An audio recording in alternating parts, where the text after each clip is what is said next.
अगर आप export import करना चाहते हो तो आपके पास लाइसेंस कौन सा होना चाहिए, ये मैं आपको बता रहा हूं। सबसे पहला आपको लाइसेंस है आईईसी।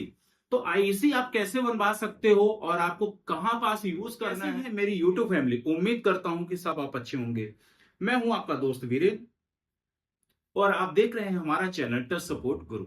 हम आपको फाइनेंस से रिलेटेड, बिजनेस से रिलेटेड वीडियो लेके आते रहते हैं। आज का जो हमारा टॉपिक है एक्सपोर्ट इंपोर्ट, अगर आप करना चाह रहे हैं तो आपको सबसे पहले लाइसेंस की जरूरत पड़ती है, जिसको हम कहते हैं आईईसी, जिसका फुल फॉर्म है एक्सपोर्ट इंपोर्ट कोड। आपने बहुत सारे ट्रेनर को देखा होगा और आपको जब आप एक्सपोर्ट करने जाएंगे तो आईएसी के लिए आपको मांगा जाता है। ये एक ऐसा लाइसेंस होता है, आप मैन्युफैक्चरर हैं या ट्रेडर्स हैं, मतलब आप एक्सपोर्ट कर रहे हैं या इंपोर्ट कर रहे हैं, तो ये लाइसेंस आपको सबसे पहले पीओटी पे लिया जाता है। अगर आपके पास ये लाइसेंस नहीं है तो आप एक्सपोर्ट इंपोर्ट नहीं कर सकते हैं। और ये एक्सपोर्ट इंपोर्ट कोड के लिए आपको लाइसेंस बनवाना होता है, जो कि आप इसको फ्री ऑफ कॉस्ट भी बनवा सकते हैं। बट आपको, अगर आप किसी ट्रेनर के माध्यम से जाते हैं या किसी बिचौलिया के माध्यम से जाते हैं या किसी एजेंट के माध्यम से जाते हैं, तो वो आपसे काफी अच्छा चार्ज वो ले लेता है। तो अगर आपका है सपना एक्सपोर्ट करने का तो ये वीडियो पूरा लास्ट तक देखिएगा। मैं सारे डॉक्यूमेंट्स को पूरी अच्छी तरह से कवर करने वाला हूं। तो अगर एक्सपोर्ट करना चाह रहे हैं तो सबसे पहले आपका जो डॉक्यूमेंट्स है एक्सपोर्ट करने के लिए वो है जीएसटी। अगर आपने जीएसटी नहीं बनवाया है तो जीएसटी आप बनवा लीजिए। जीएसटी के लिए आपको चाहे पार्टनरशिप हो या प्रोप्राइटरशिप हो या एलएलपी हो, अगर आप बाहर के उसमें एक्सपोर्ट करना जा रहे हैं तो एलएलपी अगर बनवा के रखेंगे तो एक बेहतर ऑप्शन माना जाता है। बाकी आप अपने चॉइस के हिसाब से कर सकते हैं। दूसरा, आपको जब आपने जीएसटी कंप्लीट कर लिया है तो आपको फिर आता है आपको बैंक अकाउंट ओपन करने का। बैंक अकाउंट ओपन करने से पहले, जीएसटी ओपन करने से पहले एक चीज और आप सोचें कि अगर आप एक्सपोर्ट करना चाह रहे हैं तो नाम ऐसा फाइंड आउट करें जैसे एक्सिम हो गया, एक्सपोर्ट इंपोर्ट हो गया, या ऐसा टाइप का, मतलब जैसे मतलब आपको मतलब थोड़ा सा ऐसा लेटेस्ट टाइप का नाम आप सोचें कि मतलब ये लगे कि हाँ एक्सपोर्टर, मतलब जब आपका नाम लिया जाए सामने तो वहां ये पता चले कि हाँ ये बिजनेस एक्सपोर्ट इंपोर्ट का काम कर रहे हैं, क्योंकि नाम से बहुत भी असर पड़ता है। तो जब आप जीएसटी लेंगे तो आपको जीएसटी में वो नाम तो डालना पड़ेगा, तभी आपका जीएसटी भी रेडी होगा, या तो जिस नाम से करेंगे उस नाम से हो जाएगा। आप अपने पर्सनल नाम से भी जीएसटी बनवा सकते हैं या किसी फर्म के नाम से भी बनवा सकते हैं। तीसरा चीज आती है, आपको जब अकाउंट ओपन करने जाएंगे तो आपको सेविंग अकाउंट और करेंट अकाउंट ओपन होता है। तो आपको एक्सपोर्ट करने के लिए, बिजनेस के लिए करेंट अकाउंट की डिमांड की जाती है।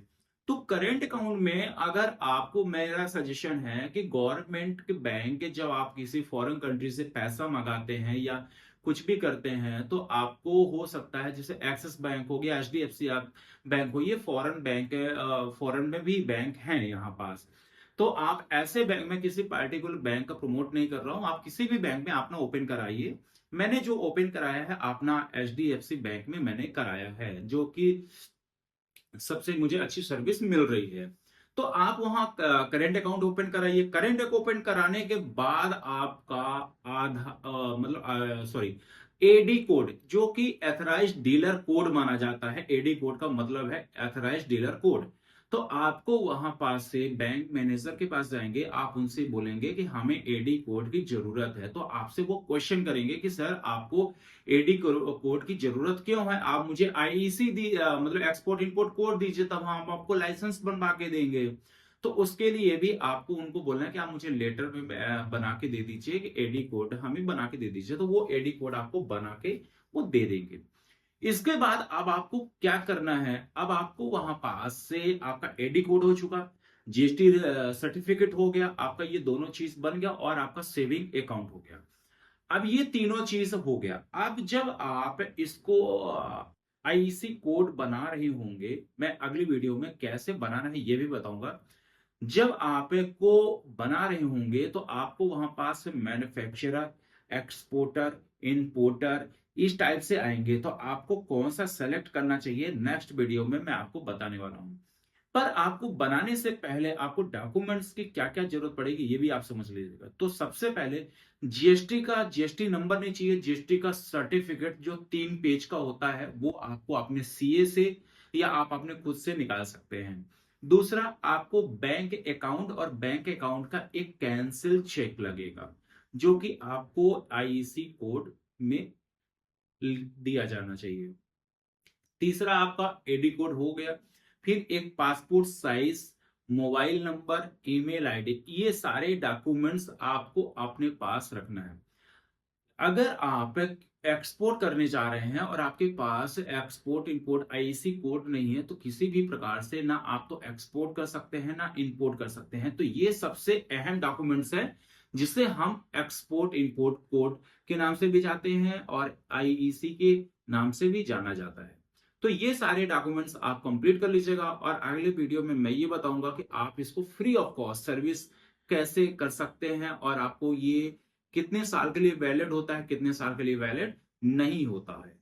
तो अगर वीडियो पसंद आई है तो एक लाइक कर दीजिएगा, शेयर कर दीजिएगा, ज्यादा से ज्यादा इस वीडियो को शेयर भी कर दीजिएगा। कोई भी बिजनेस से रिलेटिव अगर कोई क्वेरी है आपके पास तो आप मुझे भी मैसेज कर सकते हैं, उसका रिप्लाई मैं जरूर करूंगा। फिर मिलता हूं नए वीडियो के साथ, तब तक के लिए स्वस्थ रहिए, मस्त रहिए।